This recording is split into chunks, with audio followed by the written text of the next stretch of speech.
Start clean with Clorox, because Clorox delivers a powerful clean every time. Because messes happen. Because... Hey, honey, you know your dad's world-famous chili. Yeah, the one that takes 24 hours to make. So I was trying to help out and bring the pot to the table, but it was like super hot. And then I dropped it, and now the floor looks all, stained with chili. Look, the point is, you guys cool with pizza for dinner? Honey? Ooh, yeah, that happens. So start clean with Clorox. Use Clorox products as directed. McDonald's presents Burger Reviews by Hamburglar, the classic cheeseburger. Hamburglar? Rubble, rubble. He said, the patties are juicier than ever before. Ba-da-ba-ba-ba. Rubble. Available at most restaurants in this area. When it comes to teaching kids and teens about money, practice makes perfect. That's where Greenlight comes in. With a debit card and money app of their own, kids learn to earn, save, spend wisely, and invest. Parents send instant money transfers, create custom chores, and automate allowance, while kids track their spending, set savings goals, and practice money skills they can use today and for life. Get 1 month free when you sign up at greenlight.com/podcast.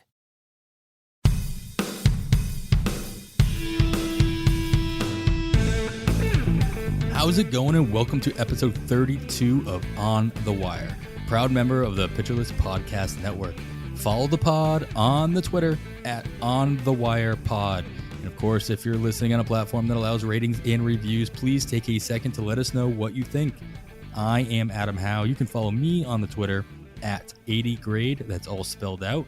And I am once again joined by the 2020 TGFBI champion, Kevin Hastings, who of course can and should be followed on the Twitter at HastingKevin.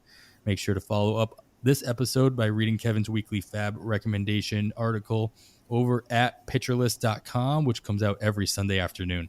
Kevin, hey man, just how's it going? It's going great, man. How you doing? I'm doing good. When talking to you guys before before recording the first round of my home league dynasty head-to-head playoffs, I am glad that the playoffs started this week and we don't push it all the way to the end. But I didn't get a bye. 6 teams make the playoffs, so it is, every pitch is stressful, no matter how good you think your team is. So that's the only thing on my mind right now, as this league has been going on since 2001, and so it's on my mind most Septembers. So hopefully I'll stay focused and we can get through this episode with some really good information. But if I start to wander, you'll know why. Yeah. Checking the box scores. I know what's going on. All right. Luckily, I'll be able to take a little bit off of my shoulders as we have a great guest with us this week to help with the FAAB recommendations. John Metzelaar will help us figure out the best use of our final remaining FAAB dollars in September. John can and should be followed on the Twitter at John Metzelaar, and you can check for a link to that in our show description. His weekly hitter list article comes out on pitcherlist.com every Wednesday, where he breaks down the top 150 hitters across baseball every week. I'm looking forward to getting his take on exactly how he comes up with that and what he looks for in a hitter when considering his weekly list. But for now, John, thanks for joining us. How's it going? It's going great. I think it's probably going better for me than it is for you with Josiah Gray's recent implosion. But yeah, things are going good. I appreciate you guys having me on. Back when Pitcher List still only had 4 podcasts, I had achieved podcast bingo. Now that it has 20, I don't know if I'll ever get there again, but I'm slowly working my way there thanks to the invitation from you guys. So I appreciate you guys having me on. That's not a bad idea. Like, we should have a little bingo card with the 15 to 20 podcasts and have everybody print it out at home, and you can get a little stamp every time you, or a little punch card, and see if you can get 5 in a row. That'd be fun. Yeah. And if you fill it up, you replace Nick as CEO of Pitcher List. I think that's official. The only fair reward. That's the only way to do it. Go big or go home, I guess. I don't think I want that job. Yeah, it might be more of a punishment. Be going on any podcast. All right, let's get right into it then. We'll get into our news section here.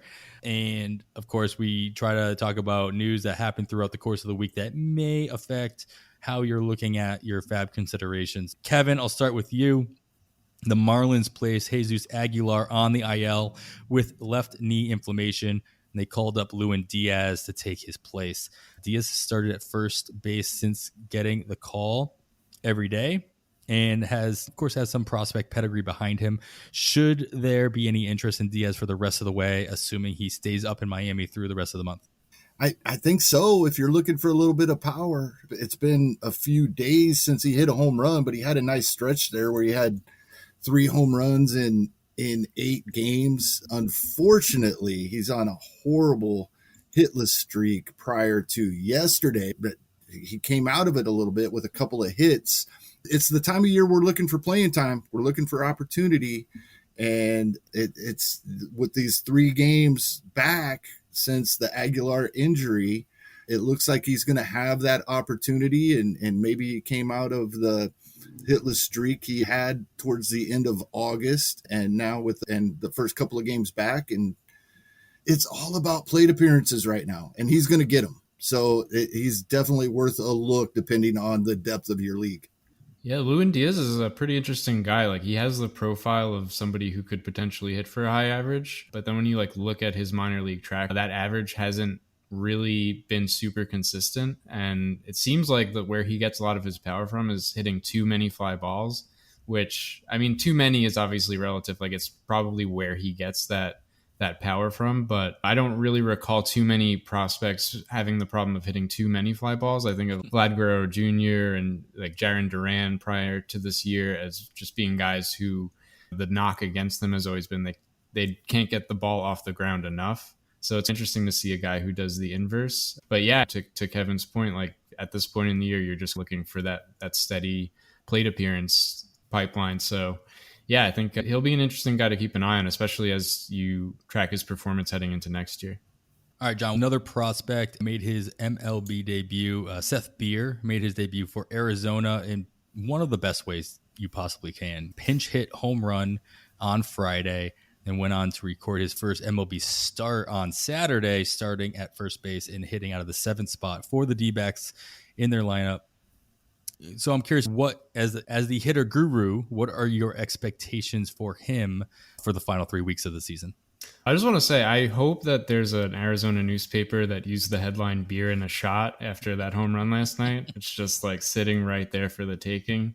And I think I'm most excited with Beer for all of the fantasy team name possibilities that are going to be opened up next season, especially if Jake Berger is good. You could have like Berger and a Beer. Yeah. There's just so many possibilities. There we go. Yeah. Beer had a really impressive showing in the minors this year. It was hard to know what to expect from a lot of prospects just because we didn't have any data from 2020 to go off of, but you really hit the ground running this year. /287, 398, 511 with 16 home runs over just 100 games. And going through the scouting reports with him, he's pegged as a guy who has like decent power, pretty good plate discipline. So I think he's probably more of an asset in OBP leagues. And I think long-term, he probably might struggle to hit for a super high average, but I think that he's a guy who could have a pretty solid low floor or high enough floor that he could be like a really solid asset, maybe give you like a 270 average over a full season with maybe like 25 home runs and decent amount of counting stats if he can get the playing time. So yeah, I picked him up in my 16-team OBP league because he just seems like a great fit there. And I'm hoping the Diamondbacks give him good playing time run rest of season so I can extract as much value as possible out of him. Yeah, he seems like the type that why call him up? There's still a minor league season. You could continue to get reps down there. Why call him up if you're not going to give him everyday run, especially on a team like Arizona, which obviously has nothing to play for except to see what their future could possibly look like. Yeah, absolutely. Yeah, and I think it's interesting. The farm system of the Diamondbacks isn't super deep, and this is a year where everything's gone wrong for them. So yeah, I don't think there's much to lose in giving him a look. All right, moving on to a pitcher that's making his, not debut, but his return.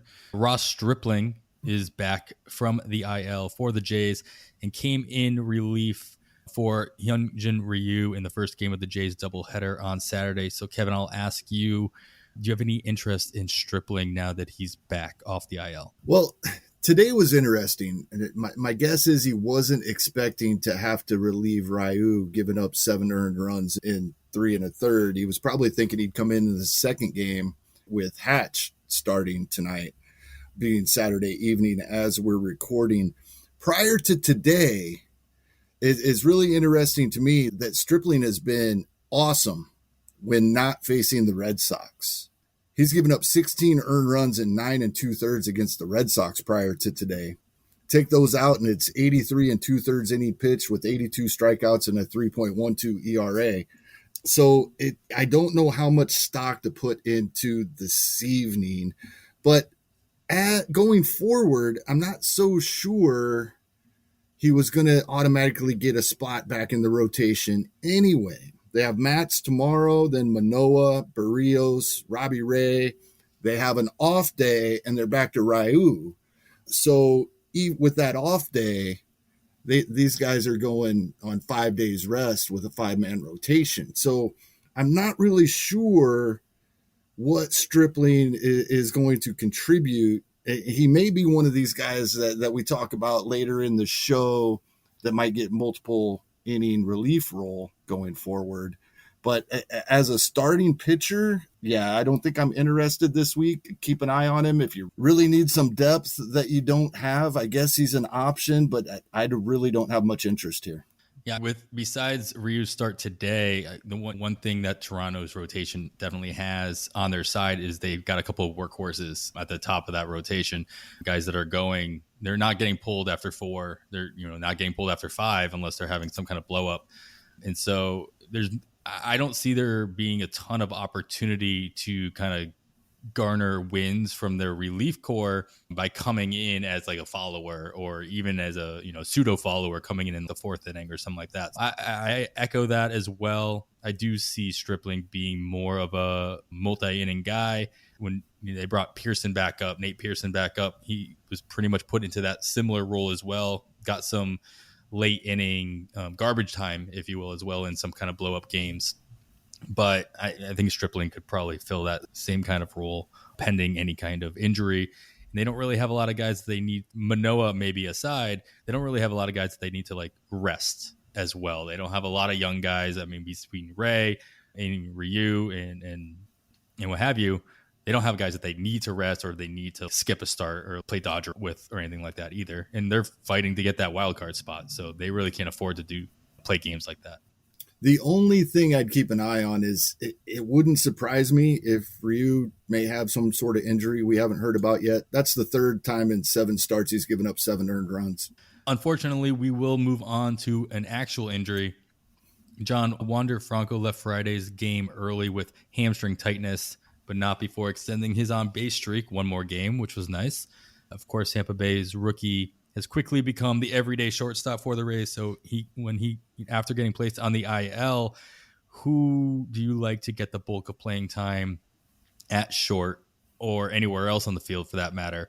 And is that situation worth your time with FAAB this coming Sunday? Yeah, I would like the record to show that I had Taylor Walls as the replacement. It's now happened. He was in the starting lineup today as shortstop, but I predicted it before it happened. So I would just like credit for that. Walls was the boring option. I thought there were 3 possibilities here. I thought potentially they could call up Vidal Brujan again, just because he had 7 games at shortstop in AAA. I know it's not a ton, but they have been trying to get him into a more versatile role. And there was a ton of excitement about Brujan prior to his call-up and the disappointing output that he had when he was with the team. But the more boring alternatives were Taylor Walls, who the Rays love for his defense. He's like a defensive whiz. I think they value him pretty highly there.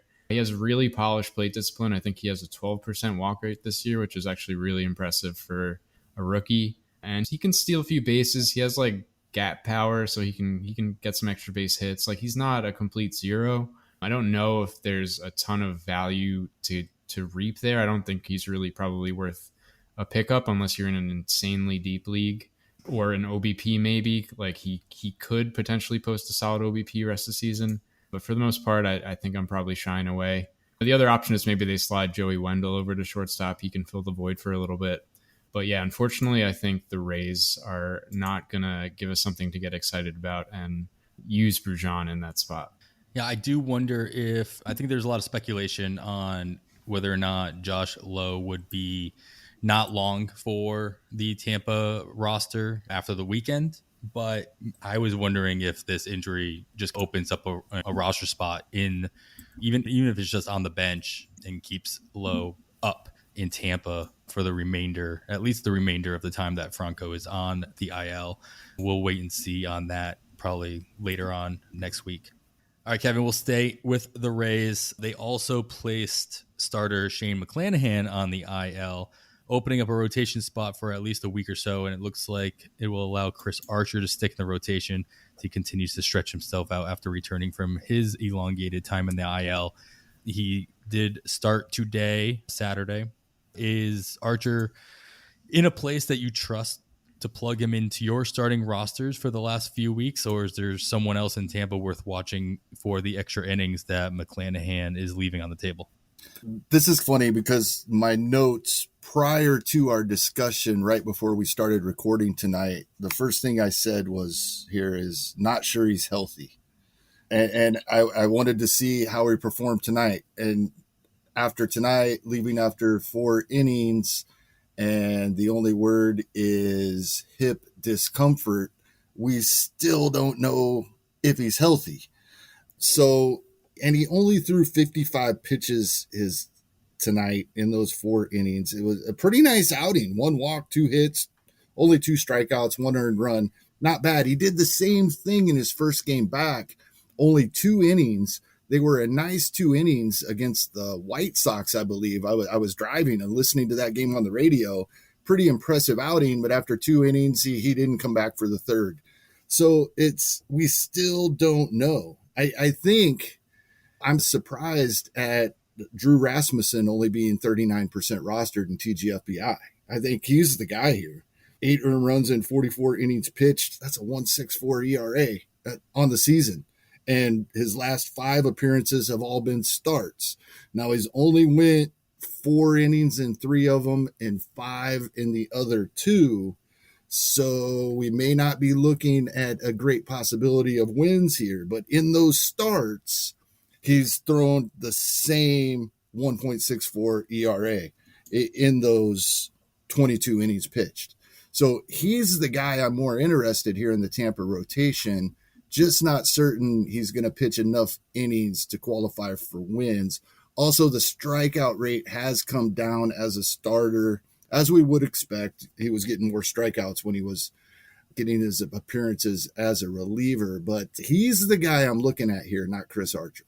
I think you're also going to keep your eye on, as we talk about a lot throughout the course of the years, Colin McHugh, probably getting a couple extra appearances with the rotation. And not shambles per se in Tampa, but definitely hurting a little bit. I was surprised to see he did not pitch today. He's had a bunch of days off. I'm expecting him to make an appearance on Sunday as you're listening to this. So they're saving him for those 4-inning Drew Rasmussen appearances. There you go. All right. Again, we will stay in Tampa, John. Nick Anderson is close to returning for the Rays. Do you think he's worth a look if you're desperate for saves, or do you just expect his appearance in their bullpen to muddy the Tampa Bay bullpen waters even more so than it already has? Yeah, I picked up Nick Anderson after a ton of my drafts this year thinking, oh, he'll be back in midseason, and I'm like super cute for getting this closer for free. And that was just obviously misguided for several reasons, one of which is that the Rays just do not tend to stick with one closer for an extended period of time.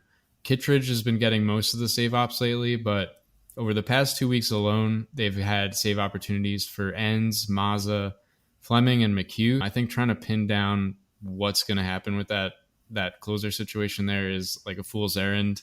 And I just don't really see them thrusting Anderson back into that role automatically anyway. So even if it is something where they want to see if he's healthy before giving him the majority of save opportunities, I think that'll probably take at least another week, 2 weeks to happen. And at that point, you're just getting the final week's worth of save opportunities anyway. So if you're desperate, I could see maybe throwing a few dollars at him. But for the most part, I just don't really see too many opportunities coming his way rest of the season. I'll be curious to see who gets the first save opportunity between him and David Robertson, who the Rays just brought back up somewhat recently and who's been looking pretty good overall. So good for both of them as they make their returns.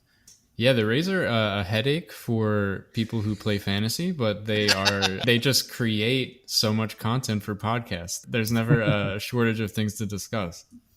It's true. That's true.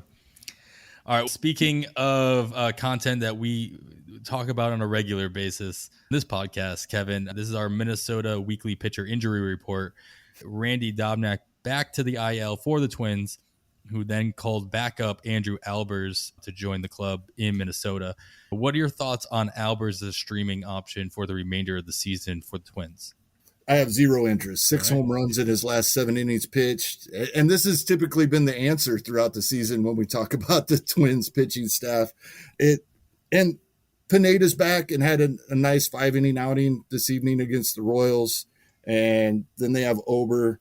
Gant, who has actually been pretty productive since coming over from the Cardinals. And then they do have that doubleheader on, what will that be? I believe Tuesday.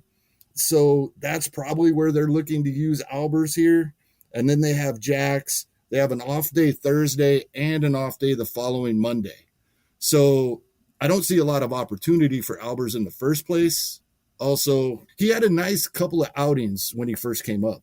And then the last two, he's just got shelled. Makes me wonder if he's tipping pitches or somebody figured something out watching video on him.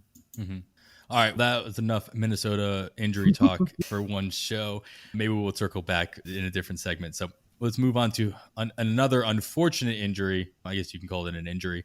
John, Chris Sale was entered the COVID IL sweepstakes that is the Boston Red Sox roster.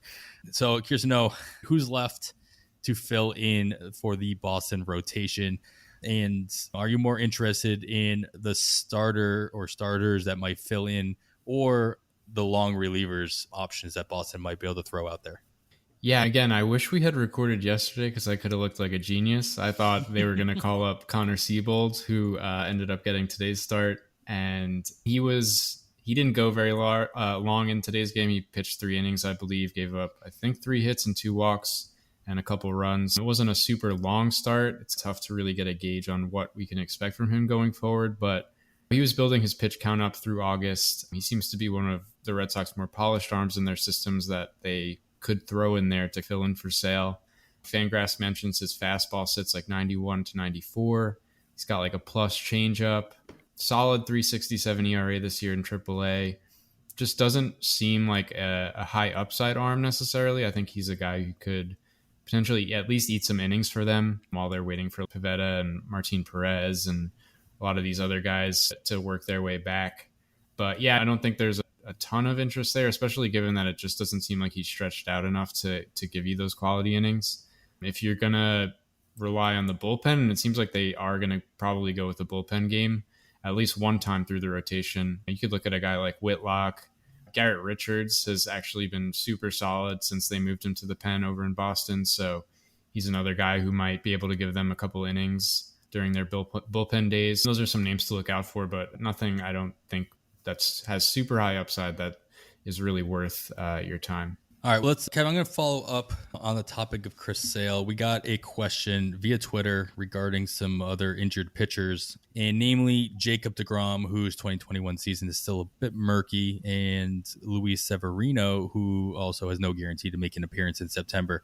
So the question really revolves around whether or not, who would you choose to drop in a league that has IL spots? Who do you drop between deGrom and Severino to hold on to Sale in your to move Sale into one of those IL spots? And or are you worried about any of them? I'm letting Severino go first. Now, while he did begin some mound work this week, and deGrom has yet to throw off a mound, although I think he's throwing at 120 feet. Long toss. If we see Severino in September, it will be as a reliever. And I took the question to pertain to these guys as starters. So even if we do see Severino, he's probably a reliever. Now, we may not see deGrom either.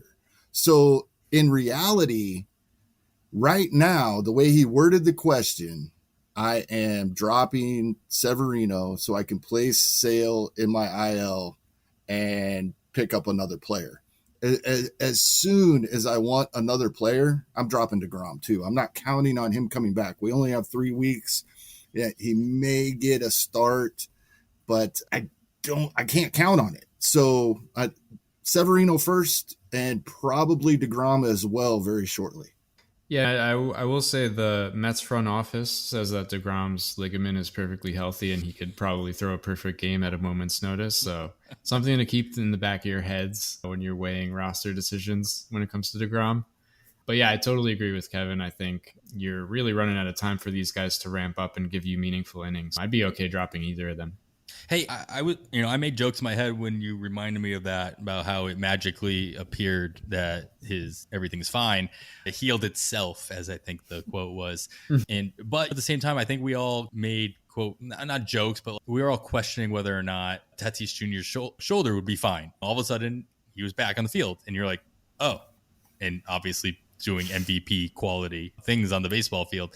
Right. So maybe the Mets have that same magic pixie dust that the Padres did with Tatis. Who knows? Yeah, I feel like they should give these guys some adamantium skeletons at this point. There's some clear Wolverine powers going on here. All right, that's going to do it for our news section of the pod. As always, we try to keep it focused to news that might affect your FAAB considerations this Sunday. And we may have left out some other important items worth knowing. To stay up to date with all the news and notes, you should be listening to the daily First Pitch podcast hosted by Nick Pollock during the week and Alex Fast with Fast Pitch on the weekends. It's 15 minutes full of the most important things that happen in baseball the day before and is a must listen every day to stay up to date with what's going on across the league, including bullpen adjustments, big time hitter performances, and of course, starting pitching spotlights. Speaking of spotlights, let's move on to our focus topic. And because we do have the hitter list himself here with us today, John, I'm going to talk to you about basically how I want you to let our listeners know, and honestly myself, how it is that you not only do this every week, but how you continue to do it every week throughout the entire season, breaking down the top 150 hitters for the remainder of the season at that time of the list, at that time in the season. And so talk to me a little bit about what are the things that you're looking for, your overall process, and as readers are looking over your list, what are they, how they should be analyzing your analysis as far as your valuations of these hitters, and then you throw in what is literally the most difficult part of what you do. Yeah, I'm so glad that you guys are giving me a platform to talk about this. I actually considered writing an article about how hard it is to do rankings on a weekly basis. Down on my couch. This is yes, this is as much therapy for me as it is information for your listeners. But yeah, rankings are no joke. I was going to write that article, and then I stopped and thought to myself, who actually cares? Because we do. To be honest, most people should, only because if you're looking at rankings, you're not looking at them blindly. You want to know that the person who's putting these rankings together, either both A, knows what they're talking about, and B, has a process. Like they're not just throwing names up at a wall and hoping they stick, or looking at like ADP and being like, oh, I'm just going to copy these and maybe I'll switch them around a little bit to make myself look cute. Like they want to know that you have a process that's involved and you're continuously adapting and working at it. So I think absolutely. They should want to listen and read that kind of an article, but you can go ahead and verbalize it instead. So really it transforms over the course of the year. Obviously, when the season's starting off, you're really creating projections for a lot of these players in your mind and trying to get a sense of what you reasonably can expect from them rest of the season. And then you're squaring that with what they're actually doing in season as the season progresses. So as the season goes on, I will take my rankings each week. I'll sit down and I'll literally go through each and every player and look at their performance over the last week, over the last 15 days, over the last 30 days. And if there's anything that stands out, if they're slumping horribly over the last month or so, or they're hitting tons of home runs over the last 15 days, if anything stands out there, usually what I'll then do is dig in on their Savant page and try to get a sense of, is there an approach change here? Are they swinging at more pitches in the zone? Are they pulling the ball more? I'll start to do like deep dives on these guys that are showing skills that are either not matching up with what I expected in the good way or the bad way. So that takes a couple hours every week, is just going through 150 guys and getting a sense of what they've been doing lately, and then digging deeper on guys where the performance has some red flags, or green flags. And then once I've done all of that, what I'll then do is I'll go to the splits leaderboard on Fangraphs, pull up stats from the last week, and that'll give me a sense who has the top 20 WOBAs over the last week, who has the top 20 WOBAs over the last 30 days, who's hit 5 home runs this week. That also helps me to highlight some guys who are maybe in the midst of breaking out, or names that I haven't been aware of just from trying to keep track of the performance of guys throughout the year. So yeah, it's very involved. How I do it is lots of drugs and a short-term memory, because it can definitely get to you committing as much time as you do to these rankings. And it's definitely helped me admire, especially what guys like Nick and Rick Graham and Andy Patton do, because a lot of times when you're doing rankings, you're comparing things that are hard to compare, especially with hitter rankings. Like, how do you square up the value of a guy who hits 25 home runs with a guy who hits 10 home runs and steals 15 bases? Like, you're really comparing two things that are hard to really value, and then trying to square that with where they should go in the rankings. So yeah, it's a very involved process. And I'll say, as the year starts to draw to a close, then it starts to be a lot more about recent performance. So over the last few weeks on Hitter List, it's been a lot of like guys who are just absolutely raking right now. Maybe in the beginning of the year, I never would have considered dropping Yoan Moncada for Austin Hayes. We have 3 weeks left, and literally anything can happen. Frank Schwindel can outperform Juan Soto in 3 weeks. Like, we're in the Wild West now. As the season progresses, the list morphs into this other thing, which is trying to recommend guys who seem to be locked in and could give you some decent stats as the season winds down. It's interesting to me because there really aren't many lists like yours out there. And I think that the majority of people utilize maybe player raters, like maybe the Razzball player rater or auction calculators as of right now in the season. But the fact that you're taking into account what you think they're also going to do in the coming weeks or months, depending on where you are in the season, makes your list that much more interesting.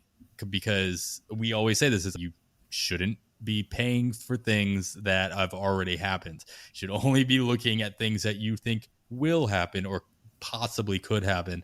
So I think that's what makes your list that much more valuable and effective, as far as you can look at a player reader and be like, all right, this guy's earned $40 worth of auction value so far this season, but there's no guarantee that's what he's going to be doing for the remainder of the season, no matter what part of the season you're in. And that's like the difference between the leaderboard and rankings, right? Like, leaderboard is really just giving you the raw data of what happened, and that's super useful in its own way. If you trust the person who's doing the rankings, that can hopefully give you some insight into what to expect in the future, because it does allow you to factor in things like, if you believe in the idea of someone being injury prone, that aspect of it, lineup spot, changes in lineup spot, changes in team composition, rest of the season schedule. Like, these are all these like little things that can change how you evaluate players, and are really hard, I think, to account for in a leaderboard or something like that. Yeah, I appreciate you guys letting me get that off my chest. I feel like a giant weight has been lifted. Nice. That's awesome. All right. I have questions. Yeah. I have a couple questions about this. As somebody who likes to start drafting for next season before the ALCS and NLCS even start for this season, how much of your last couple of months of this year's hitter list would you take into account for drafting for next season? Yeah, I would throw the current iterations of the list probably out the window. Throw September out with the call-ups? Yeah, because like I mentioned, you're factoring in hot performances like guys like Ian Happ or Frank Schwindel or Bobby Dahlbeck, Austin Hayes. Like, these are guys that just come to mind who have been absolutely raking lately. And they're probably a little higher in the list now than they would be at the start of next season, just because you're trying to grab the hot hand. The rankings are meant to be for like head-to-head leagues where Especially those are leagues where that are especially geared towards streaming of both pitchers and hitters, because sometimes you'll have a guy, especially in a 12-team format where it's like relatively shallow, you can drop a guy who hasn't been cutting it for you. For example, in the staff league, I picked up Austin Hayes. He's been killing it for me this week, but he's maybe not necessarily a guy that you would bank on producing for you at the start of next year. So yeah, I would probably lean more on the list for rest of season this year. And then usually what I'll do at the end of the year is I'll write a way too early ranking of 2022 players, and that'll just reset everything and hopefully give people a sense of where guys will fall prior to next season. One other question. What couple of players made the biggest jump up and down throughout the season? And not like the hot players you just referred to, but due to steady performance. Who did you notice moved up the most and moved down the most? That's a great question. I was pretty high on Winker coming into the year, but I didn't really anticipate him taking it to this level. Like he had a period in 2020 where I think he was posting an xWOBA of 500 for a month. And that keyed me into the fact that I think he had figured something out. He ended up getting a back injury last year, which ended up sapping his output. And then, of course, people saw that and thought, oh, this is the same old Jesse Winker. But he was a guy who definitely rose up. Ohtani, actually, he was coming off an absolutely horrible 2020 season. So I don't think people were expecting much from him entering the year. And yeah, he just shot up the rankings. He is in the top tier for me and has been for a while now, obviously, because he's just been such a monster. Matt Olson made some big improvements this year, so he shot up there pretty quick. Yeah, there have been a couple of guys who have been pretty steady risers all year. Marcus Semien, another guy who I don't think too many people expected this from entering the season. So yeah, there's just been a lot of surprising names. And I think that's generally true of fantasy baseball. I think we forget how unpredictable it is and how quickly guys who we might not have had a ton of interest in can turn into elite bats within a given season. Awesome. Yeah, like I said, the list is it's really invaluable especially when it comes to this time of year. Just we talk about it all the time about anybody is droppable. We've been saying that probably since mid-August at least. When you get to a point where your first round pick, you've got everything you can out of them at that point. Like, you should not feel bad about dropping Cody Bellinger when he's playing the way he's playing.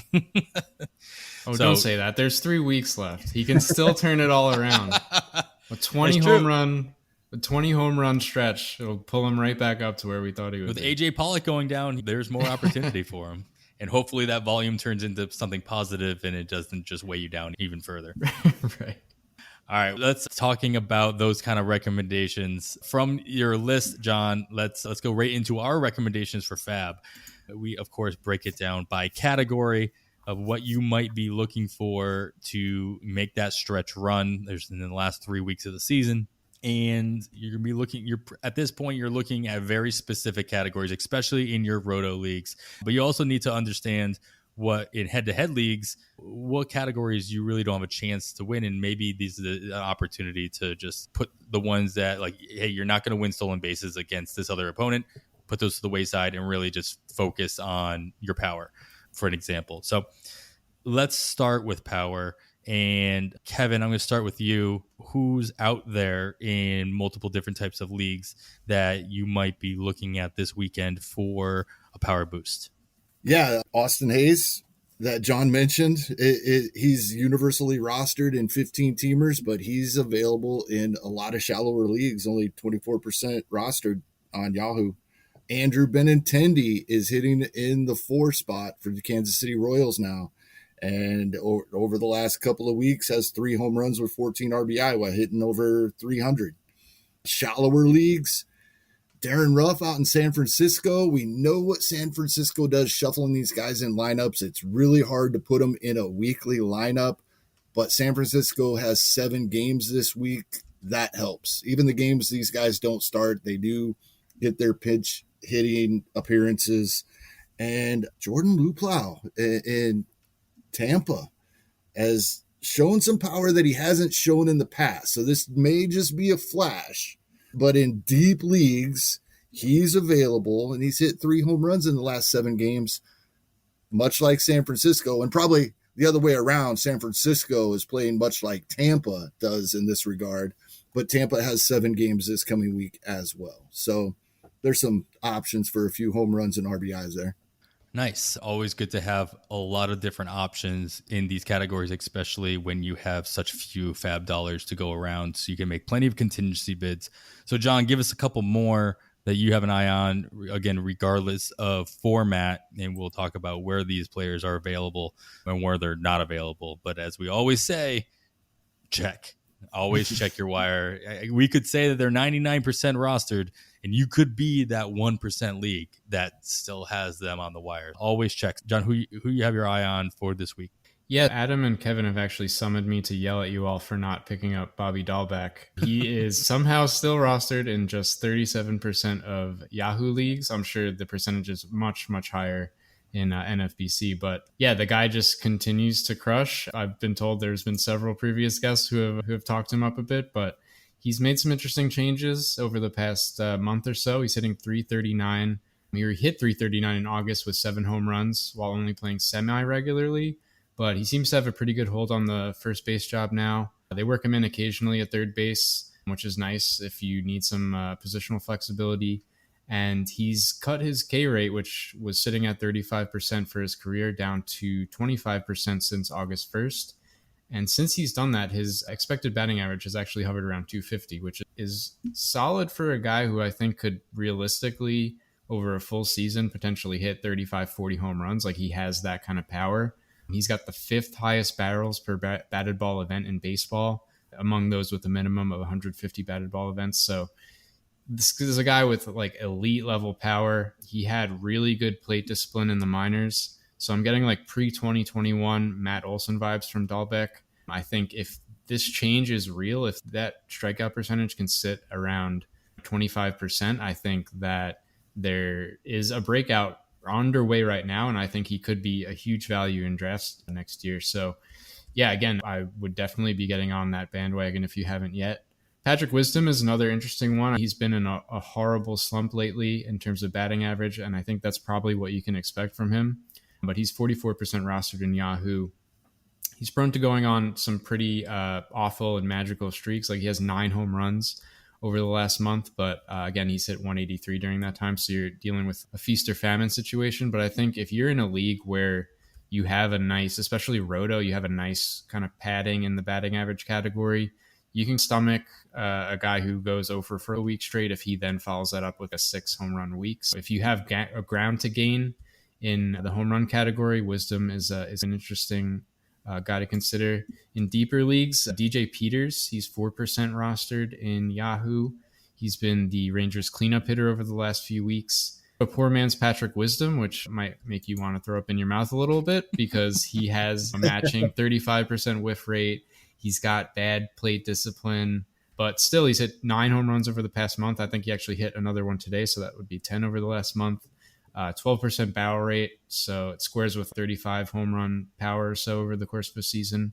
So he's going to soak up a ton of counting stats. I think he's going to hit a bunch of home runs. Again, if you can stomach the batting average, I think that could be a nice option for folks out there. And then Yoshi Tsutsugo, who is the current right fielder for the Pirates. They've been swapping him between the number 2 spot and the cleanup spot in recent weeks, which I think is great for the counting stat perspective. Like, he's going to probably soak up a bunch of those, but hitting pretty well. Not the underlying power isn't quite as strong as some of the other guys that I've been recommending. You're probably looking at a guy with a true talent, 25 home runs over the course of a full season or so. He's hitting 288 with 7 homers over his last 30 games. So he's got the lineup spot. He's hitting pretty well right now. You don't really need too much over these last few weeks. Like, he can keep it up. You don't have to worry too much about regression, I don't think. So yeah, another one of those deeper league options that I think is probably worth your time. Yeah, I'll definitely echo. I had my eye on DJ Peters for next week and beyond.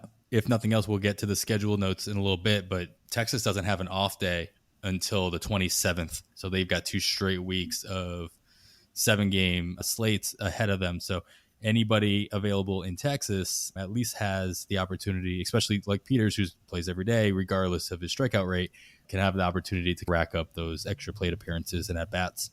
All right, that's a ton of great names. Some of them are going to be a little bit more available in your shallower leagues like the Dahlbacks and just Dahlbeck, really. Most of them. DJ Peters available in 70% of main event leagues. Sorry, rostered in 70% of main event leagues, so 15 teamers, but available in 92% of online championships, so you're 12. So that's not just a Yahoo number, that 4% roster that you mentioned. Patrick Wisdom is rostered pretty much everywhere in your NFBC style leagues, whether they're 15 or 12s. So probably going to be more available in your CBS, ESPN, and Yahoo platforms, but always check.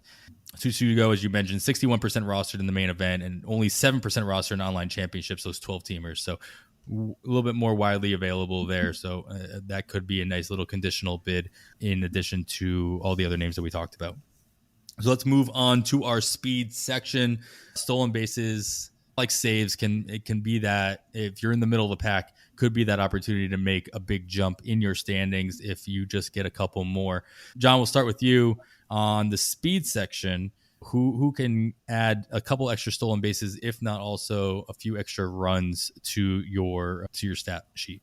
Yeah, so one thing I mentioned a lot in Hitter List is I love old men because everybody wants to get in on like the new hotness, and there's like just these workhorses who can give you a surprising amount of production, and people just don't want anything to do with them for whatever reason. So Lorenzo Cain is a guy that I think is probably worth your attention. He's 24% rostered in Yahoo leagues. They've been shuffling him around the lineup pretty regularly, but he's been batting towards the bottom for the most part. So that might cut into like his run production.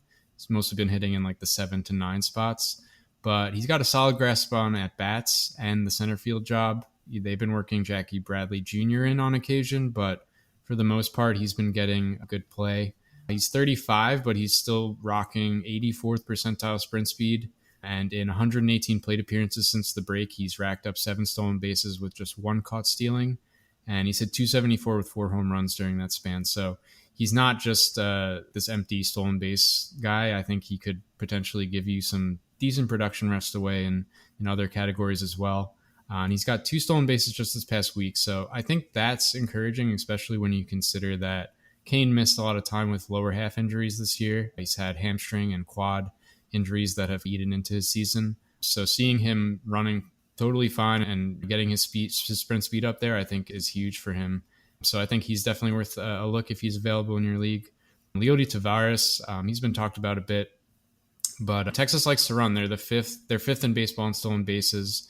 So I think they're going to give him the green light for the most part when he gets on base, batting leadoff for them. He should have at least one opportunity every game to be on base without anyone ahead of him. And he hasn't been hitting that much better since his recall. I think his average is up to maybe 200 in the 55 plate appearances, but he does have 5 stolen bases during that span. He's shown a marked improvement in his strikeout rate since the beginning of the year, just at around 27% right now compared to 46% to begin the year. So I think there are potentially some nice changes. He had a home run today, so he's got a little bit of pop. He's not just an empty stolen bases option. And then 2 slightly deeper options. You got Yanni Hernandez, who's also in Texas. He's 2% rostered in Yahoo. Kind of bats towards the bottom of the lineup. Has been splitting some playing time with Culberson at third base, but they have been giving him some pretty good run there. Really impressive approach and contact profile. He's got an 11% whiff rate, 17% chase. Those are both about half of the league average, and then 90% zone contact rate. So when he swings at pitches in the zone, he can make contact. So I think he's gonna be a solid option for probably batting average if he can keep that up. And then he's got 4 stolen bases over the last week. So that's 8 over his last 30 games. So yeah, again, Texas runs a lot. So I think that's a good option there. And then finally, Jorge Mateo, he's 3% rostered in Yahoo. Appears to be the Orioles starting shortstop at the moment. By sprint speed, he's the fourth fastest player in baseball, which is solid. Obviously, you're going to be looking for like opportunity with guys like Mateo. It's not just about pure sprint speed, but that's definitely a good place to start. It's got a decent amount of pop, sporting a 5.8% barrel rate this year. So that's pretty solid, especially considering that tends to stabilize around 50 batted ball events. So he's up at 230 now. So I think there is maybe double-digit pop in his bat over a full year. The only thing I think holding him back is that Baltimore typically doesn't run all that much. But you know what? He's stolen 5 bags since he got to Baltimore, which matches his total with the Padres in half the at-bats. I think given his natural ability to steal bases, I think they might actually give him run. Yeah, I see Baltimore as one of those teams that we talked about this with the Yankees a lot, and they don't allow people to run if they don't think that they can run. Yeah. And it's more about personnel than it is about mentality or coaching mentality. I saw when Mateo came over from San Diego, I saw it as a very similar situation as when Jonathan Villar played with them, and they're just going to give him all the opportunity to do what he does because it's Baltimore, and why not? But they let people run who can run. Look at Cedric Mullins is the perfect example. They just let Cedric Mullins do whatever he wants because he's earned it. But as opposed to Texas, who is letting like Nathaniel Lowe steal 10 bases, which just should not be happening. Exactly. So we talked about Texas. A lot of these guys, Taveras, Hernandez, obviously there's going to be plenty of opportunity with the schedule coming up as well. Yanni Hernandez available in 37% of main event leagues and 84% of online championships, so readily available out there. Whereas Taveras, people caught on to him quickly after that nice little run he had recently. So not as available. Taveras is at 98% rostered in the main event, but only 59% in online championships. So those 12 teamers who are still looking for a speed boost, he's probably out there as well. All right, Kevin, did John take all of the options, or do you have somebody else in your back pocket that we could talk about? No, he actually did talk about the couple of guys I wanted to, but that's awesome. The two Texas Rangers, Taveras and Hernandez, is who I'm looking at here. It's interesting to me they flip-flopped in the batting order. Taveras has went to the top, Hernandez has went to the bottom, but Hernandez has a 352 OBP on the season, which we love to see out of our speed guys, and 4 stolen bases in the last 5 games. So moving to the bottom of the lineup may cost him a plate appearance every now and then, but shouldn't be too bad still like him. And Taveras, that's his 4th home run in the past couple weeks, and he's hitting 265. Like all of a sudden, Taveras is a 5 category contributor over the past couple of weeks. So yeah, a couple of great choices there. Yeah, Taveras that was pretty much what he was doing after he got sent back down toward the beginning of the year in AAA. He's really just making up ground for obviously how he started the year in Texas, forcing that demotion. And so it's not entirely surprising to see him carry it over. It's just not the name he made for himself at the end of last year. And of course, obviously not at the beginning of this year. So those not following him in AAA might have been a little surprised by those power numbers, but he's definitely made some strides at AAA to bring himself up to that 5 category option, like Kevin mentioned. All right, let's talk about some opportunity that some players might have moving forward. Before we do that, we'll, of course, talk about some schedule notes to keep an eye on when you are making your decisions for FAAB when it comes to the number of at-bats you might see or some pitching matchups that are less than ideal. So there are a few teams that do have a 7-game slate this coming week. The Yankees, Tampa Bay, Houston, Texas, San Diego, San Francisco, and Minnesota have at least 7 games. With Minnesota having 7 games despite having the off day on Thursday because they have a doubleheader against Cleveland on Tuesday. And then Cleveland gets 6 games because of the doubleheader, despite having 2 off days, Monday and Thursday. So you get a couple extra at-bats for those players who end up playing in both of those games. There is only one team with a 5-game slate this coming week, and that is the Milwaukee Brewers. So keep an eye on that. Again, Cleveland does have the 2 off days, but because of the doubleheader, you do see them with 6 games throughout the week. Colorado, as we always point out, is away all week, so they will be out of Denver. And obviously, as you look up WOBA leaderboards, you'll see that they're not nearly as good as they are at home. So definitely target that. They will have an off day on Monday, and then they have 3 games in Atlanta, followed by 3 games in Washington. So their little East Coast trip will be away from Denver. There are 2 National League teams heading to an American League stadium, so they'll gain the extra hitter in their lineup. Arizona has 3 at Houston over the weekend, while Milwaukee does have a 2-game set in Detroit Tuesday and Wednesday. There are no AL teams this year that are going to lose their DH, as no AL teams are heading to a National League stadium. So don't have to worry about Stanton or anybody else losing their at-bats due to losing their spot in the lineup. So with those notes in mind, Kevin, are there any hitters out there that maybe didn't fit in specifically into power and speed, but just have a good opportunity ahead of themselves coming up this coming week? Yeah, the guy I want to talk about, and John has him listed as well, but he's got a couple of others. So I'm going to go ahead and bring him up here. And he could have fit into either power or speed. He's been nice all around over the past couple of weeks. And the opportunity comes from the Nemo injury, and that's Kevin Pillar. He was getting some pretty nice playing time anyway, but now he's in there every day. He's only 32% rostered in TGFBI. And single digits in Yahoo, 7%. Since this transition of him starting to play every day, just over the past few days, he's raised his batting average 15 points, his OBP 24 points, his slugging 46 points, hitting 333, 4 home runs, 11 RBI, 8 runs, 2 stolen bases. Another 5 category contributor all of a sudden over the past couple weeks with this regular playing time. Mets are at home all week, 3 against St. Louis, 3 against Philadelphia. Be careful. You might not want to count on him the following week, as they do only have a 5-game schedule. So this may be a 1-week thing here, but definitely somebody I would be interested in using this week. All right, well, John, that is one name off your list. Who else do you think has a good opportunity ahead of themselves? Yeah, I will particularly recommend Kevin Pillar if you're in a hit by pitch league. I think that guy's been hit like 25 times this year. So yeah, he's a solid option in that kind of format. Yeah, some of the other names, one guy I wanted to recommend was Joe Adele. He's 19% rostered in Yahoo leagues right now. So a post-type sleeper in the sense that he had a lot of interest last year, I think. Didn't perform up to expectations and then now has been tossed to the curb. But he's made some interesting changes lately. We're talking really small sample sizes here, but he's actually dropped his strikeout rate from about 25% in August to just 15% over the last 10 days. And he's been batting exclusively cleanup and 5th in the lineup lately. So he's got that really nice lineup spot set for him.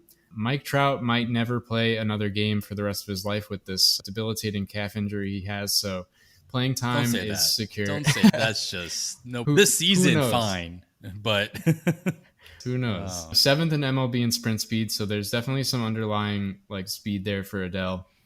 The power peripherals, uninspiring honestly, but he is 90th percentile in max exit velocity, which some people consider a decent benchmark for power upsides. There's definitely some potential there. He's been performing pretty well lately. Not the worst guy to take a flyer on, especially if he has made a real change to his approach. And then other than Adele, you have Jaimar Candelario over in Detroit. He's 34% rostered in Yahoo.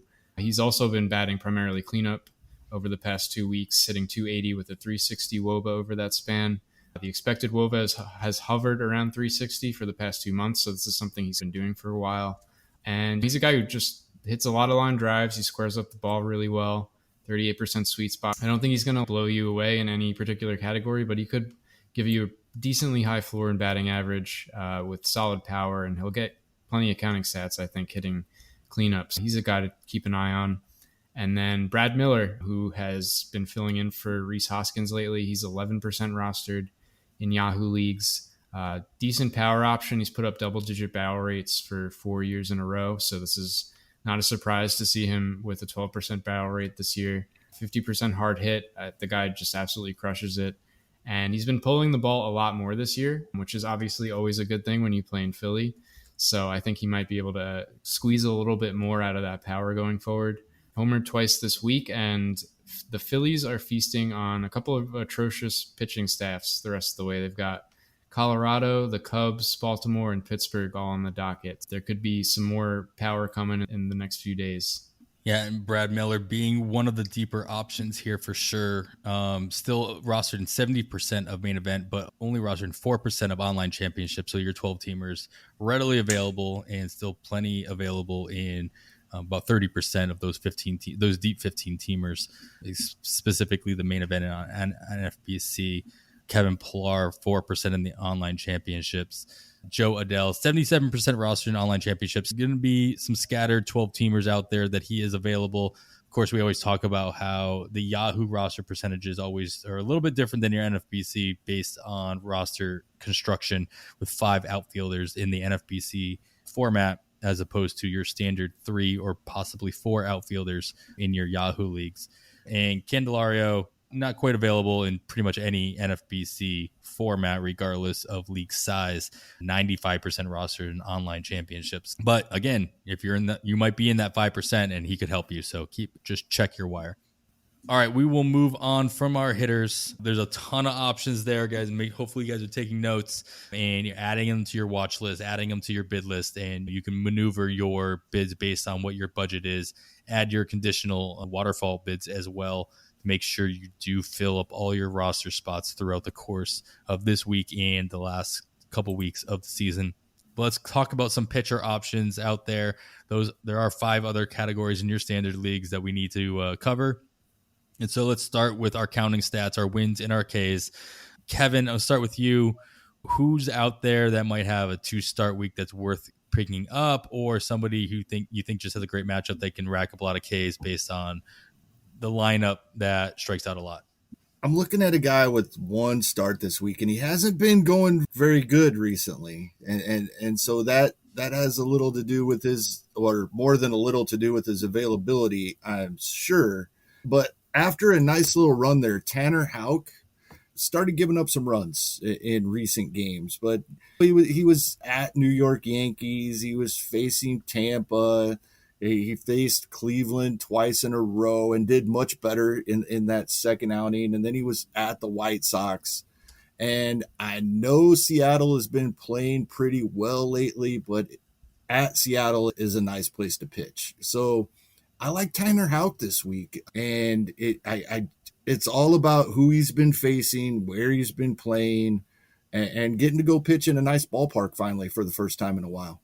Yeah, I'll say Houck's a guy who's really passed the eye test. Like, I haven't really followed him super closely, but just watching like the gifs of his starts, and that slider in particular is just so nasty. It's hard to see how it couldn't click for him, at least against Seattle, like you were saying, Kevin. So I think that's definitely a risk worth taking. Houck available in 10% of online championships on NFBC. Not readily available per se in those deeper formats. I think that if nothing else, Houck is just that guy. I talked about this either last week or the week before. There's going to be players that are held in leagues that are just being held by rosters that are just not being very active, and they're not dropping them because they're not being as active later in the season. And I venture to guess that Houck fits that bill for a lot of teams, especially in 12-teamers, who probably, based on what they've been seeing or what they've been producing, maybe should have dropped him for somebody else recently. I will say he's 90% rostered, but he's only being started in 49% of those leagues as well. So a lot of Houcks on the bench in a lot of different leagues. So if he is available, he's got a good matchup. This is somebody that we should take a look at. John, do you have anybody else on your list besides Houck that may be worth a flyer? Yeah, I'll try to focus on someone that people in deeper leagues might be able to benefit from. Some guys that are probably owned in all formats, at least on NFBC, are Nestor Cortez. He's 44% rostered in Yahoo.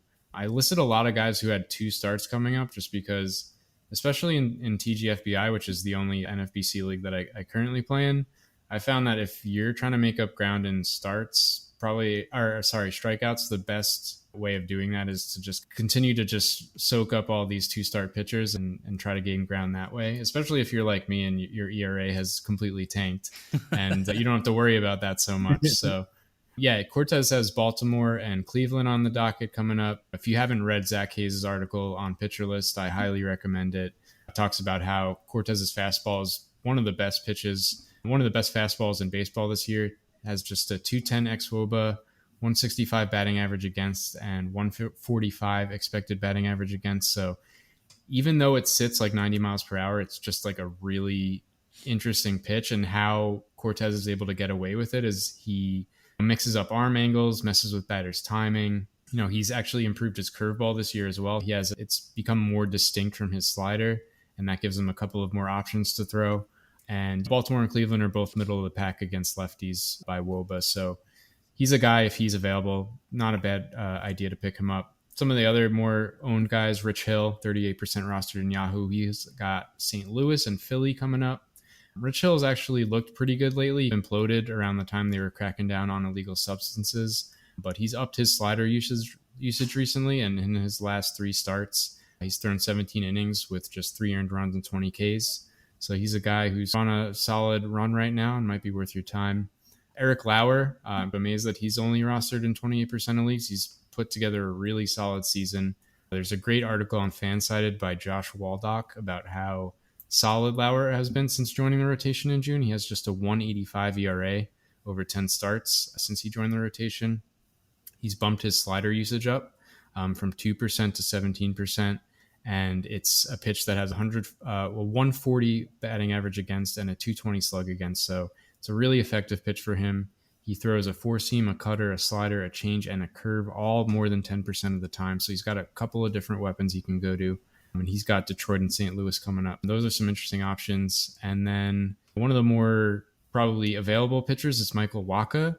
And I'll say 2020 John Metzelaar would be aghast that 2021 John Metzelaar is recommending Michael Wacha. But he has the 9th highest strikeout per walk percentage among starting pitchers over the last 30 days. That sits at 26%. He's got a 12 K per 9 over that span. And the changeup is really the bread and butter pitch for him. It's still filthy. It's got a 19% swing strike rate, and he's got a 42% chase rate against it. Yeah, it's a really good pitch for him. It's been working really well for him lately in particular. And he's going to give up a ton of home runs. He has given up 21 home runs over just 100 innings pitched so far. But again, if you're looking to pick up some ground and strikeouts, I think he's an option who could, on a good day, probably give you like maybe 8 or 9 in an outing, and that's super solid. So you talking about your 2020 self being upset about you recommending Wacha sounds a lot like Kevin at the beginning of this season talking about Wade Miley, and that worked out great. That worked out great this season. I think we can trust that. I think we can go with it. Yeah, Michael Wacha available in 93% of online championships and 23% of main events. So readily available in a lot of those formats as well. In addition to Eric Lauer is available in 79% of online championships as well in those 12 teamers. Take a look at your wire. Check to see if any of these names are out there. There's a lot of good options here for some strikeouts. And of course, as John said, you just want to rack up as many innings as you possibly can if you're specifically looking at strikeouts. Wins are a different story. You can get wins from a whole different can of worms, depending on what you can put on your roster. But the only way you're going to get strikeouts really is the more innings, the more volume you're going to be able to get. So those 2-star options are definitely going to be targets. So let's look a little bit ahead and look at those 2-star options for the week of September 20, for the second to last week of the season.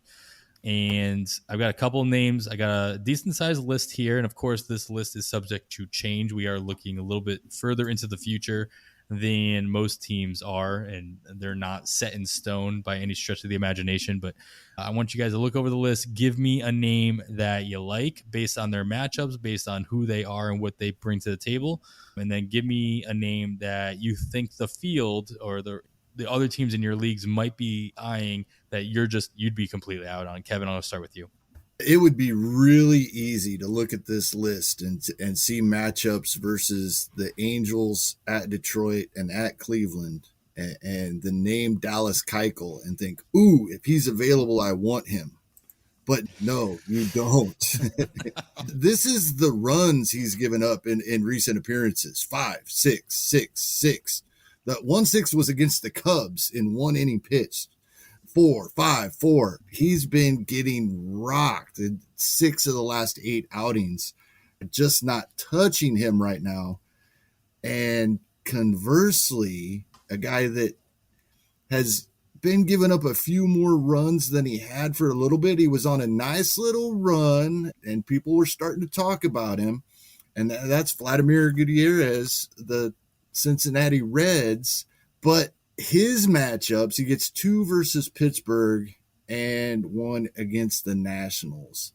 This I like. He's bounced back after those couple rough outings that I referenced, where he only went about 3 innings in each outing.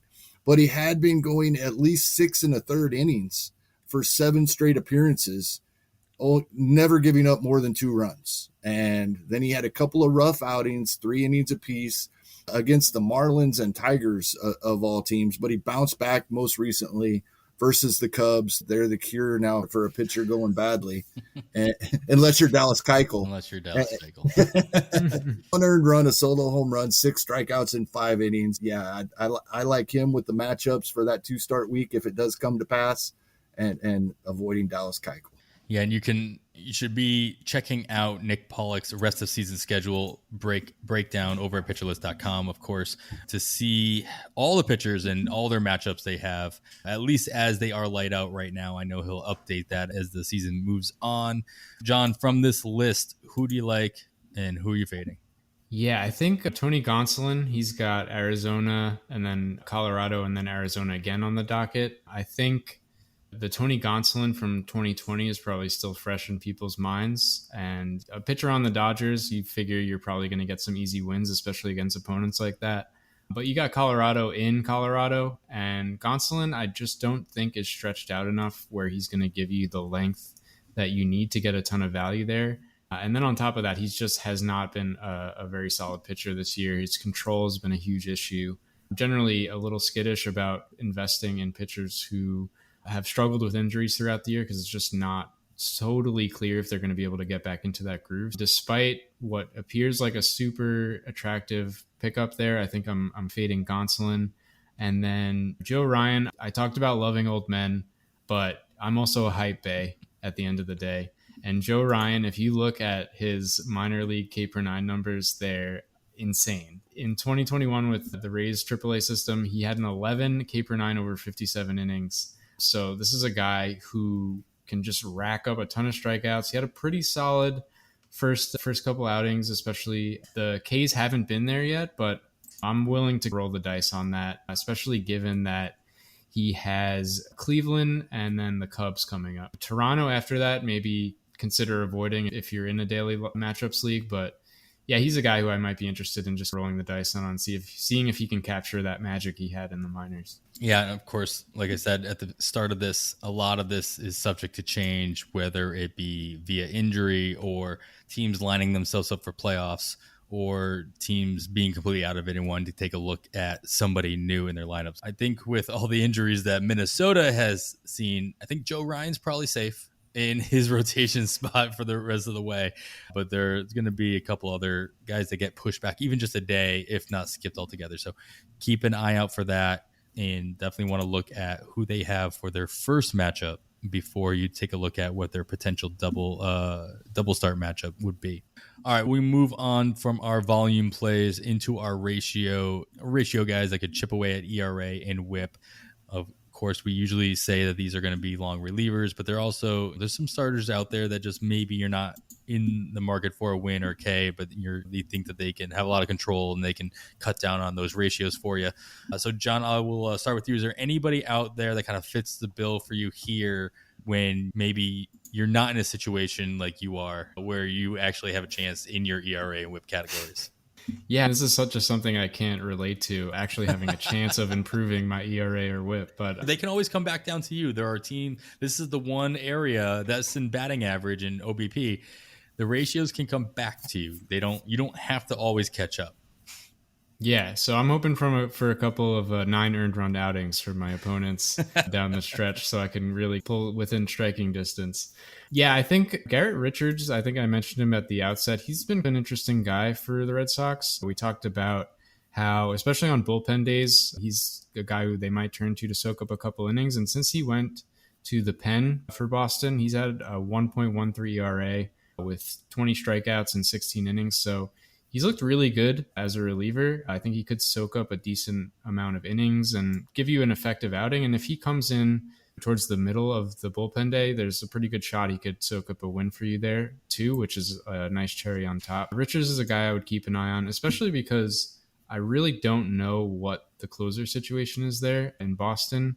They had OTW filling in for a while, but he has been imploding lately and been used earlier in games. So there's an outside chance a guy like Richards or even Garrett Whitlock could be moved into that role. So those are options where I think they could give you some decent ratios, and you might also get the benefit of a couple saves.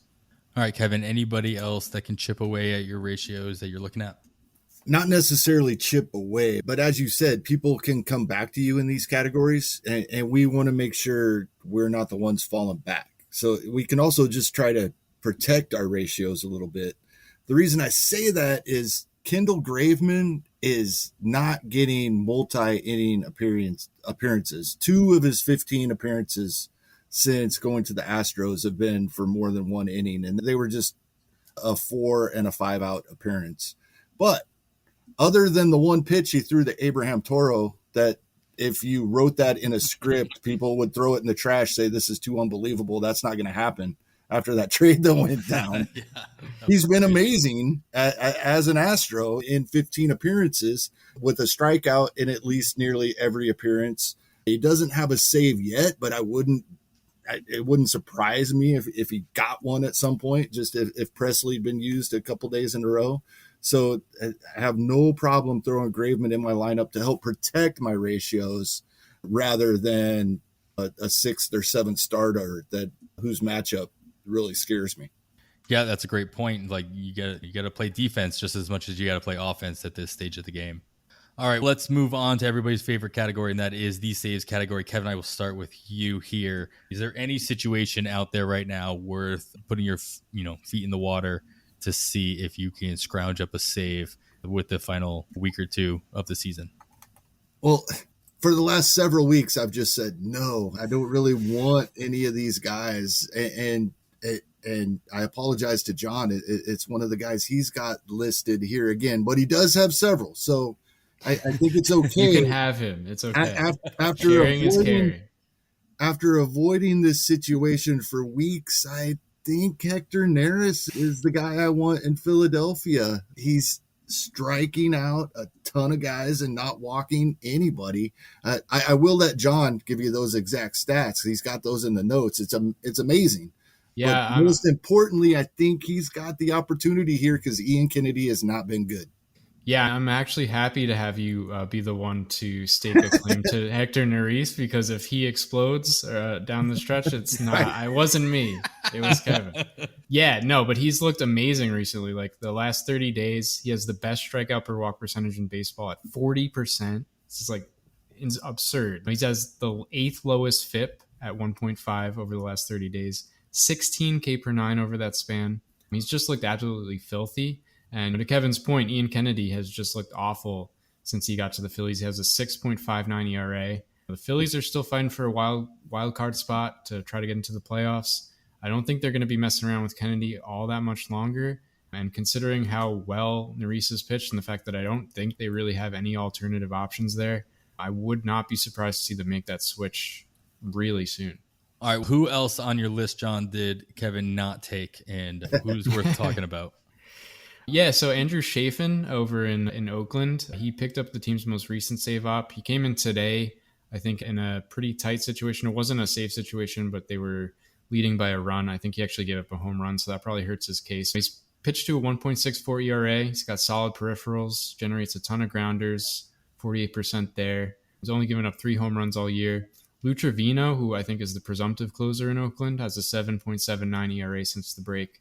I would say the only real knock against Chafin is he's a lefty, but I think they could probably use Jake Dykman to fill that lefty specialist role, so I don't think that hurts his case too much. And that's actually something I picked up from Saris. Like generally, when you're looking to scout for closers, lefties have a tougher time kind of getting into that role, but it definitely helps that they have another option there. So I think they are going to probably start leaning on Chafin a little bit more, just considering how badly everybody else has struggled.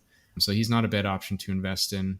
I mentioned Garrett Whitlock and Garrett Richards. And those are both multi-inning guys that I think with Barnes on the IL and Ottavino struggling, I think there's a chance that either of them really could probably step into that role and probably pick up a couple saves down the stretch. And then a long shot, Tyler Wells on Baltimore. He's got a really nice fastball slider combo. Both pitches have actually racked up a 6 p-val this year. They've returned really good results.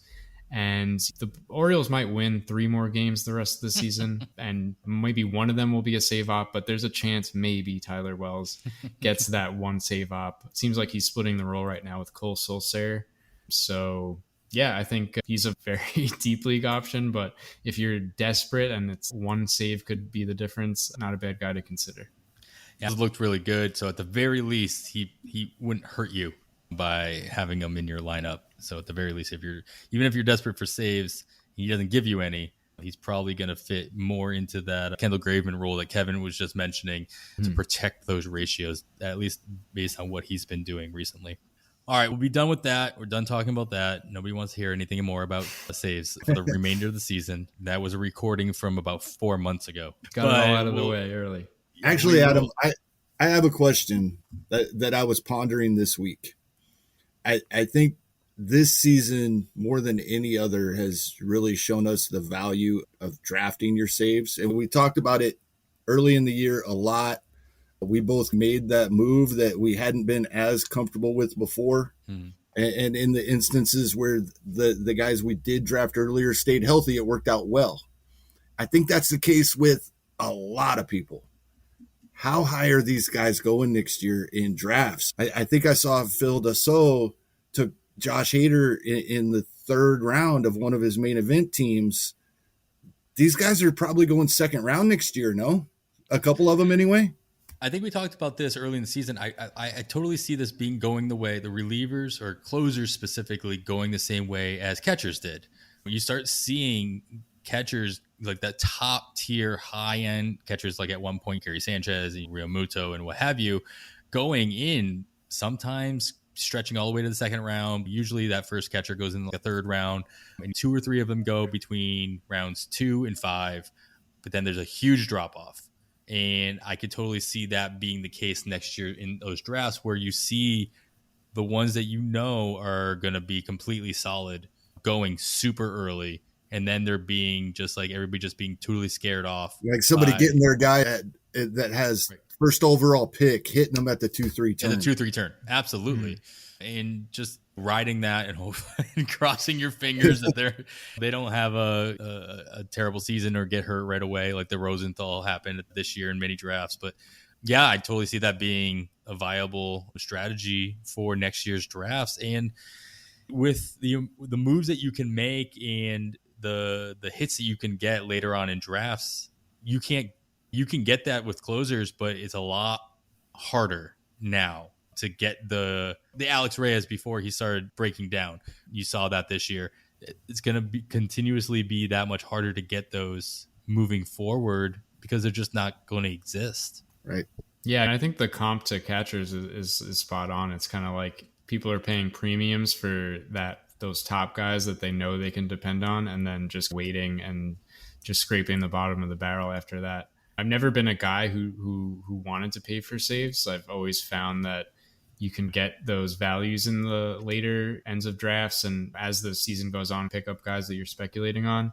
One of the benefits, I think, of spending money on a closer is that you can lock down those really solid ratios that you're almost definitely not going to get if you're somebody who waits on saves. So, yeah, and this is completely different in a head-to-head league where you can still not pay for a top-tier closer. You can either punt the category altogether or come playoff time, if you're in that hunt, you can, after trade deadline, you can just scout your waiver wire and wait for those trades to happen. And if you're in a fast finger league, you can just go ahead and grab the Rowan Wicks of the world that they're going to move into that role once the Kimbrels get traded away. Yeah, or pick up Nick Anderson and stash him. Yeah, of course, that'll definitely for 4 pay months. Yeah, and hope for the best. Yeah.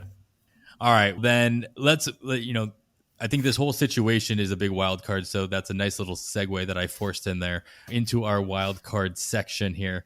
Let's end it all with one last recommendation you guys have that doesn't really fit into any one category that we've talked about. Kevin, I'll start with you. May it be a prospect like a Connor Siebold who just got called up, or that you think is worth stashing for the last couple of weeks, or just a random player like I mentioned, Jose Siri, I think 2 weeks ago, that obviously hasn't panned out, but that's why it's in the wild card section. X, Y, and Z happens. This player could make a difference in the last couple of weeks, but they all have to probably happen. Who are you looking at for that kind of fits that bill?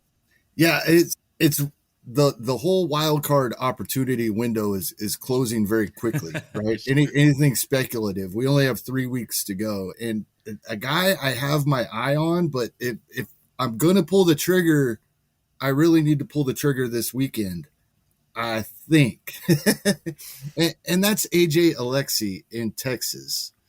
He's only had 2 starts, but they've been impressive. A total of 11 innings pitched. He got Rocky Road and at the Angels, whose lineup isn't striking fear into anyone right now.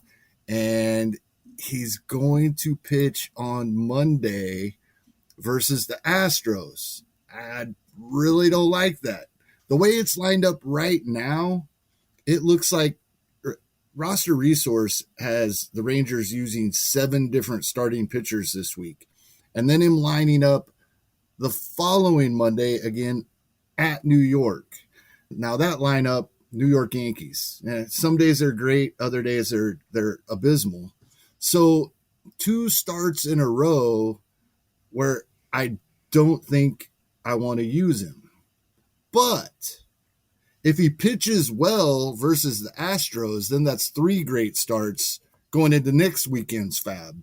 Same with that the start the following week with at the Yankees, and maybe something's got to happen with one of these 7 guys. You would think maybe there's a 2-start week, or we're only looking at his final start of the season, and I'm talking about picking up a guy right now. So you have to have a free spot. That's why I didn't use him earlier in any of our pitching categories, and we get to see another start or 2 versus good teams to see if it goes as well as it has so far for him.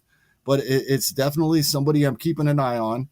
And if I have a spot, we talk about doing something with your spots each and every week. If I have a guy I know I'm not going to use the rest of the way, and I don't know what I'm going to do with that spot, he's somebody I'm looking at.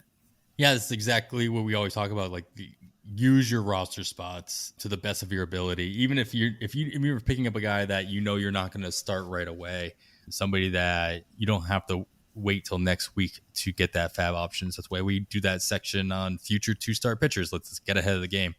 John, what is your wild card option going into next week? I'm still keeping a candle lit for Vidal Brujan. I'm hoping that the Rays come to their senses and realize people don't want to watch the Rays win games. They want to watch exciting baseball, and they want good things to happen to their fantasy teams. So I'm still hoping. Taylor Walls, he's a solid player. I think he's probably more suited to be a defensive replacement for them. And I'm hoping they take a look and see what they've got with Brujan, just because all year we've been debating, like, oh, who's going to get to the majors first, Wander or Brujan? So it always seemed like one of the 2 of them was going to take a starting job and run with it. And I think it would be interesting. He has a speed element that I think the team could probably use in the playoffs. So it might be a cool opportunity for them to see what they've got in him and maybe help out some fantasy teams in the process. So yeah, fingers crossed. That brings up a question similar to my question I had last week. I probably should just look it up on my own, but I'll ask you guys. I was under the impression that rosters had to be set for play. Anybody not on a roster by September 1st wasn't eligible to play in the playoffs. Now, with rosters not expanding the way they used to, is that not the case any longer, or is that Brujan would still be available to be on the Tampa Bay playoff roster, even though he's been in the minors all month? That's a good question, actually. I honestly do not know. Maybe everything I just said is completely invalidated and there's no chance of him pitching in the playoffs. But even if that's the case, there's still a chance to make us fantasy players happy. So hopefully that's enough motivation in and of itself for the Rays to make the move. No, Brujan would be able to be used. You have to be on the 40-man roster on August 31st, and then you're eligible for the postseason. So what we've heard about in recent days and weeks about this is some of the older veterans that hadn't been performing for teams were being dropped so other teams could pick them up that may have postseason aspirations. If they weren't picked up and added to 40-man rosters by August 31st, they're not eligible for the postseason. There you go. And as you were talking, of course, I did the very simple thing of Googling that. And of course, it's the first thing that popped up. Could have saved us all a lot of time. All right. Thanks, guys. All right. I think that is probably going to do it for us. We talked about a lot of different players throughout the pod. If there is a player that you're thinking about bidding on in the future and you want us to discuss them, let us know. You can email us at onthewirepod@gmail.com. You can shoot us a DM on Twitter at onthewirepod. Of course, you can get a hold of all of us through the PL Discord over at plplus@pitcherlist.com. Get access to the Discord and the advice and banter of all its members and the Pitcher List staff who are just here waiting to help you win your league in the last couple of weeks of the season. I'm going to again thank John Metzelaar for joining us on this episode. John, could you remind everyone at home or in their car, wherever they're listening to this, how they can follow you and what you're continuously working on and what you might be working on into the off season that they should be keeping a lookout for? Yeah, so I'm at John Metzelaar on Twitter, spelled exactly like it sounds. And then, as mentioned in the earlier part of the podcast, I work on Hitter List. That's actually wrapped up now for the year, but I will be putting together that early 2022 hitter rankings list in the next few weeks, so you can keep an eye out for that. We're also going to be doing a pun bracket based on the Batter's Box articles that Adam actually contributes to. Had a couple in there. I was pretty happy. I got 3 or 4 in there. I was pretty pumped. Yeah. 32. So Adam's Twitter handle is 80 grade, and that refers to his pun talent. So he has 80 grade pun talent. And you're going to want to keep an eye out for that bracket if you get a chance to you're going to want to weigh in. It's baseballs, it's puns. There's nothing not to like. And that should be coming out in the next couple of days, actually. So keep an eye out. Nice.